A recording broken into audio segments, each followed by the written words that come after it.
What's up, guys? This is Alex Van Houten with Defining Dad Bod. I hope you're doing super well. I have a very special and important topic to talk to you guys about today. I always go live in the inner circle on Fridays, and today it was just such an important topic that I couldn't help but go to the public page with it. So thank you to the inner circle who supports the work of Defining Dad Bod. If you want to join us, support isn't mandatory. We would love for you to engage there. That is a Facebook group, and that's facebook.com/groups/definingdadbod.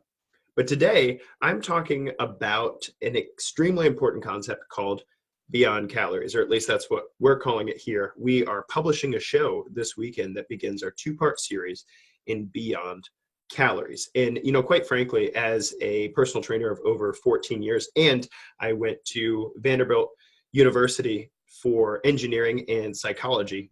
I was working on a pre-med degree. It's a nice long story. Anyway, the point is, I'm just about done with the health and fitness industry with regard to the topic of thermodynamics.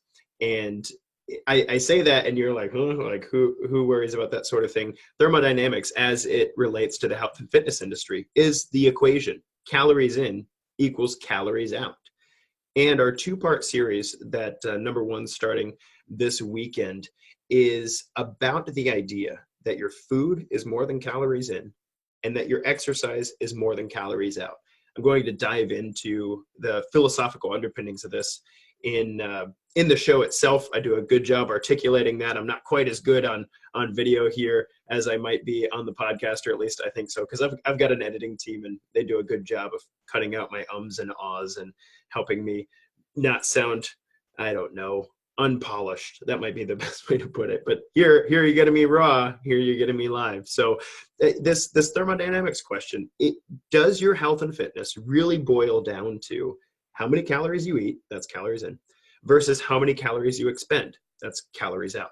And so in part one, I'm going to dive into your nutrition, that your food is more than calories in. And then I'm going to dive into your exercise, that your exercise, the movements that you do with your body, are more than calories out. And now you're asking, why in the world do I have a picture of two houses behind me? It's a great question. I want to use the illustration that I did in the podcast to kind of bring this to life for you and encourage you to check it out when it comes out over the weekend, because there's a lot more to it than just this. But I want you to picture something for me. Imagine that you have a house to build. You've bought a piece of land. You're very excited about it. You want to move your family into it. And you have a house to build. And so you hire a team and you say, hey guys, here's the blueprint for the house. Please build the house. And you're talking about this one. You're talking about this bad boy right here. Okay. And you're like, you know, it's going to be beautiful. It's going to have 2 stories. I really want the backyard to look like this. You know, the oh my gosh, the pergola awning thing over the garage there. So posh, beautiful. Okay. So you're like, guys, build me this house.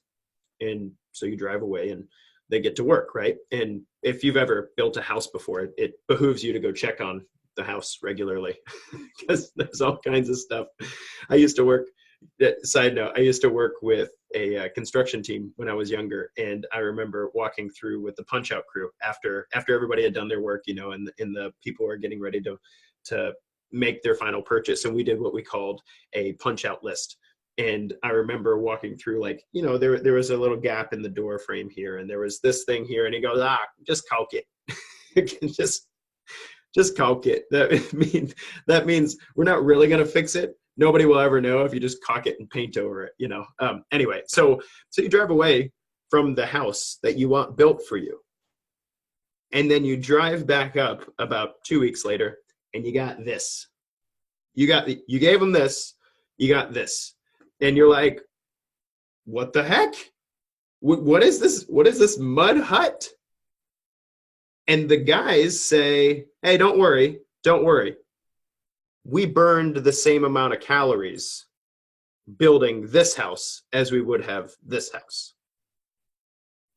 Rewind for just a second, okay?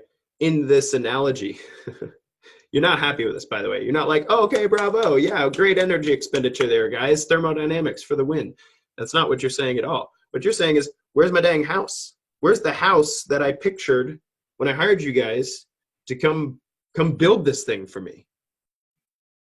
So in this analogy, I think you see I'm not talking about construction projects here. In this analogy, the house is your body.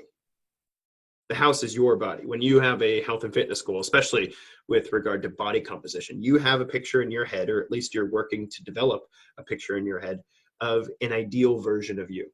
It might be far-fetched, it might even be stupid, okay? But you know, when you're brainstorming, you're setting goals, you wish upon the star, okay? You don't shoot yourself short or short. You have a picture of the house that you're trying to build. That is your body, okay? And then let's say you hire some help, or maybe you don't hire some help. Maybe you get on your MyFitnessPal app or whatever, and then you start logging calories because you heard that if you're going to lose weight, or you're going to lose fat, or you're going to gain muscle, or whatever, that it's all about caloric expenditure.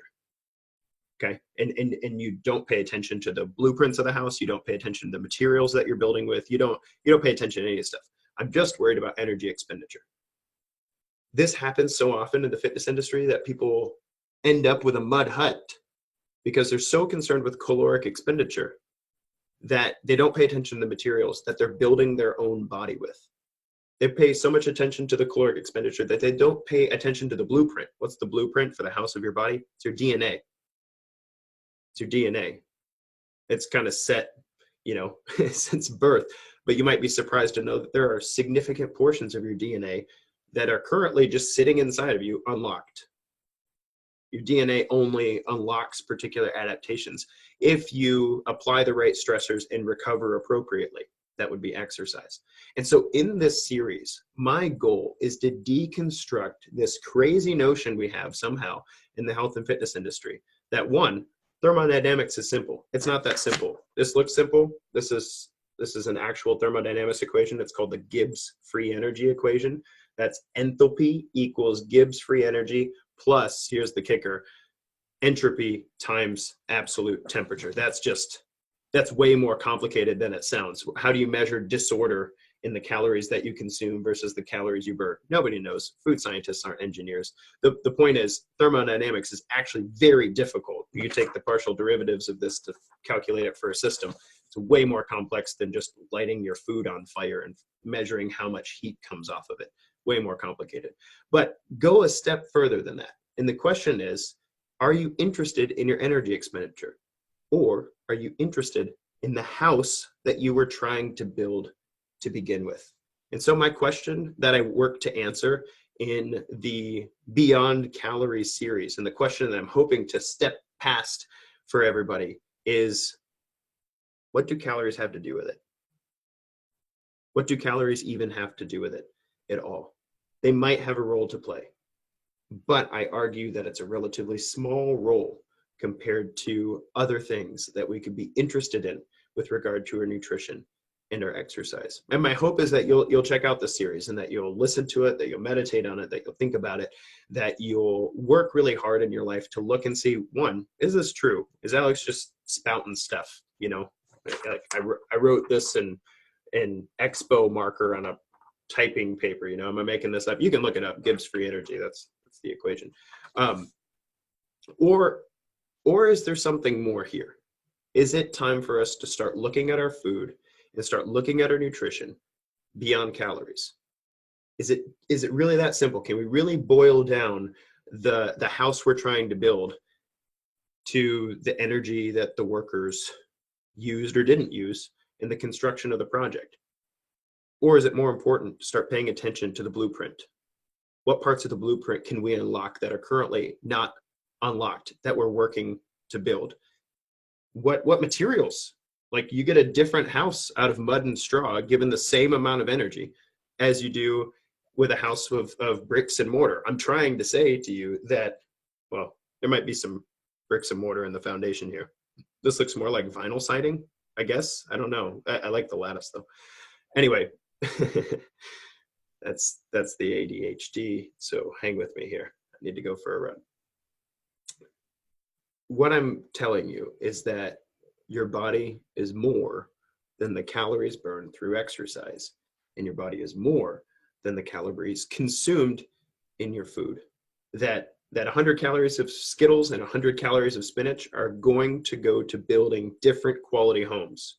I argue this is the spinach home and this is the Skittles home. Now, in the same question might apply to you in everyday life when you look at the habits of your nutrition and your exercise. The question is, how should I be exercising to unlock parts of my blueprint that currently remain locked within my own DNA? I want to grow some muscle. How do I methylate the DNA in such a way that I tell my body, hey, I'd like to increase my muscle mass here. I'd like to have more mitochondrial density, which increases my fat burn and increases my ability to produce energy in terms of my performance. How do I exercise in a way to increase my mitochondrial density? How might I exercise in a way that increases my flexibility and decreases my risk of injury? Those are the things that we're asking when we talk about unlocking our genetic potential. And very few of those things have anything to do with caloric expenditure outside of making sure you get enough to eat while you're also stressing your body out and asking it to recover. Similarly, you might ask, what kind of foods should I be eating in order to build the best version of myself? Here's a fun fact. 3 to 7 years from now, we're not really sure in the scientific community, but 3 to 7 years from now, every single molecule that makes up you, look at your finger. Just look at it. Check it out. 3 to 7 years from now, every single molecule that makes up that finger will not be there anymore. It'll be a completely new finger. You will have built a new finger, and apparently curve, thanks to Ehlers-Danlos. Your finger will not be the same finger. You'll build a whole new finger. And you'll build a whole new thyroid, and you'll build a whole new brain, and you'll build whole new eyes, and you'll build whole new muscles. You're going to build a new you in the next 3 to 7 years. It's a consensus among the scientific community that this actually happens, that you literally go through every single molecule in your body. The question is, how long does that take? Different parts of your body tend to develop faster than others. The point is neither here nor there. The point is, what kind of house do you want to have? What kind of body do you want to have in 3 to 7 years? And then you ask, what am I building myself out of? Right? Because a body built out of Coke and pizza and Twinkies is going to be a very different quality body. Coke, pizza, Twinkie house. Going to be a very different quality body than a body built out of, I don't know, salmon, sweet potatoes, chia seeds, peanut butter, cricket protein. I like cricket protein. Doesn't hurt my stomach. Anyway, what kind of house are you building? Because that is the sort of mindset, I think, that we have the opportunity to take in the health and fitness world right now. And I swear to God, if people keep driving this calorie thing home, more advanced ways to calculate calories and better ways to make sure our activity monitors are accurate, like, we're missing the point, man. We're missing the point. These workers burned the same amount of calories theoretically as the people who built this house. So the question is, do you want to count calories and who cares what house you end up with? Or are you really interested in achieving your full genetic potential via blueprint and choosing the right building materials? That's the question. That's the question we're looking to answer in this series, and I hope you'll join us. The first episode goes out on Sunday evening. You can catch that on any podcast application that you like to play from, or you can also catch it on our website. The URL will be definingdadbod.com/blog/96, since it's episode 96. So thank you guys so much for joining me. I hope and pray that you'll start looking past the thermodynamics of your health and fitness and start thinking about unlocking your best blueprint, and you choose the right building material. And if you want some help with that, reach out. I do this for a living, and I do my best to help people build the best house, one they can live in and be happy about regularly in their own body, and not the mud hut. So, well, I mean, some people like this sort of thing. It just doesn't look good on your body. That's what I'm saying. Anyway, this has been Alex Van Houten with Defining Dad Bod. Thank you guys so much, and until next time, kick butt, take names.